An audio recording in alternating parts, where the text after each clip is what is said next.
So do you ever get that feeling that you are feeling lonely and you're not supposed to be lonely? That you have a family, you have a partnership, you've got lots of people in community, but you're still feeling lonely.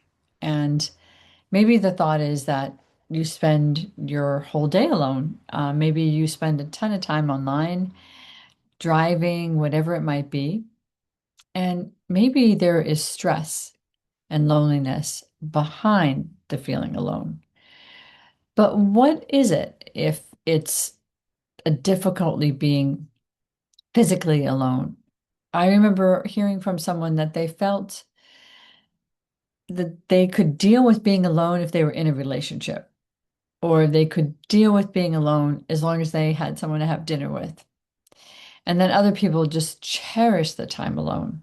I don't know if I really believe them or not, or they just got used to being alone.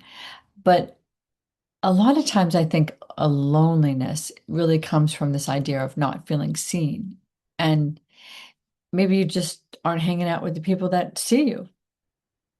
So, is there a place in your life that you really do feel seen? Are there times that you don't feel lonely and really occupied and really happy? I think it's important to hone in on those things. And maybe it's that thought of like, no one really knows me. I don't let somebody know all the parts of me, even people who've known me for a lot of years. That could be a relational wound, right? That you hide parts of yourself. I see that a lot in the groups I run, that people tell me one part of themselves shows up to the group. They allow one part of them to. I wonder if you're letting only a part of yourself show up to a lot of the parts of your life.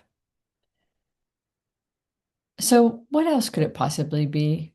If you're feeling lonely in relationships, there's a lot of talk about nervous systems and that maybe your nervous system is so protective, which is great because that means your brain is doing its job. It's triggering, your body's triggering loneliness, and your brain is saying, like, I've got to protect you. You're not feeling safe. But maybe it's protecting you too much and that you're organizing yourself around the feeling of rejection. I notice that sometimes in myself and other people that they interpret things like a change of plans or not being able to do something as that they're getting rejected. And maybe that's a wound that they are very familiar with all their life. So it feels like something they automatically go to. Or people sometimes automatically get overwhelmed with decision or busyness or just daily life. Or the other one, this one creeps in too, which is the fear of not being enough, not doing enough, not having enough. These are subtle self-protecting and self-protection patterns, right? These are common patterns. You might notice that in relationship, like one person might pursue the other person withdraws, and then both of them have unmet needs and they end up being alone, feeling alone.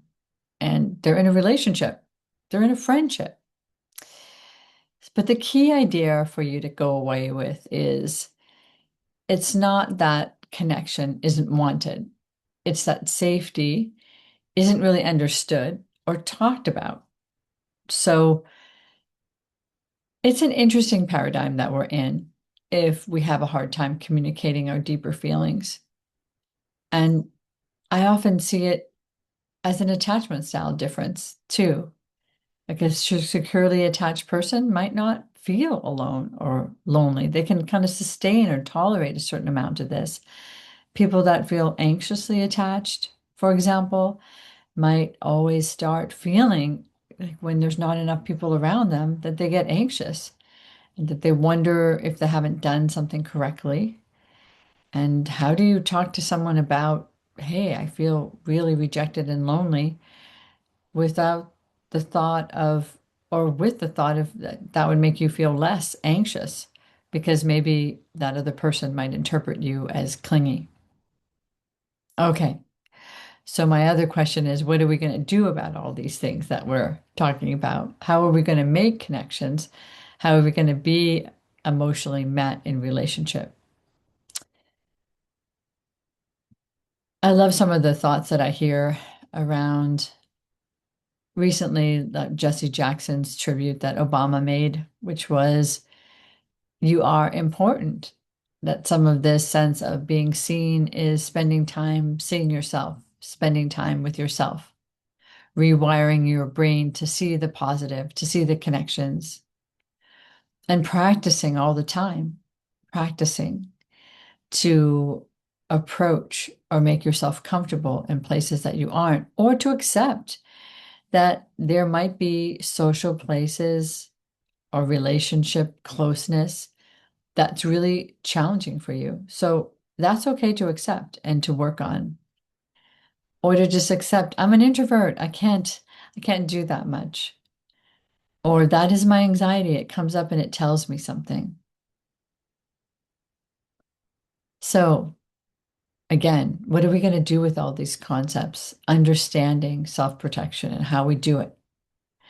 Understanding the role of overfunctioning, right? That also may be a way you keep people away or keep yourself from depending on people.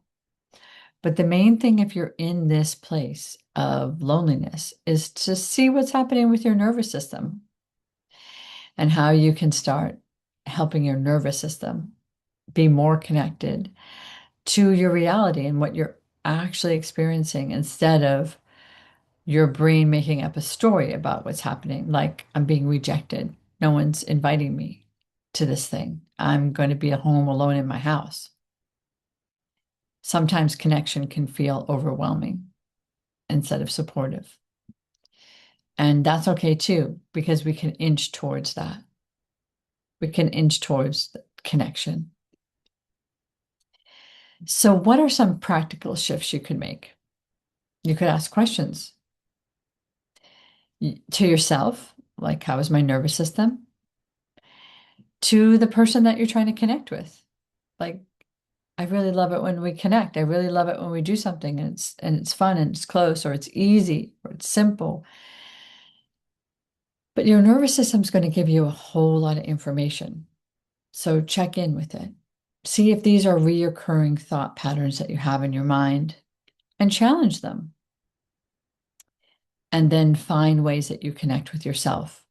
Rewire your brain to see the positive parts of your life. That person that just smiled at you when you were walking down the street. Someone that actually calls to see how you're doing. The ease that you feel with certain people. Notice those things and get used to those things, because that's the different experience that we're all aiming for. Loneliness could be a story we tell ourselves, or we could tell ourselves another story, and we could calm our nervous system down so that we can actually have another experience like the one we want.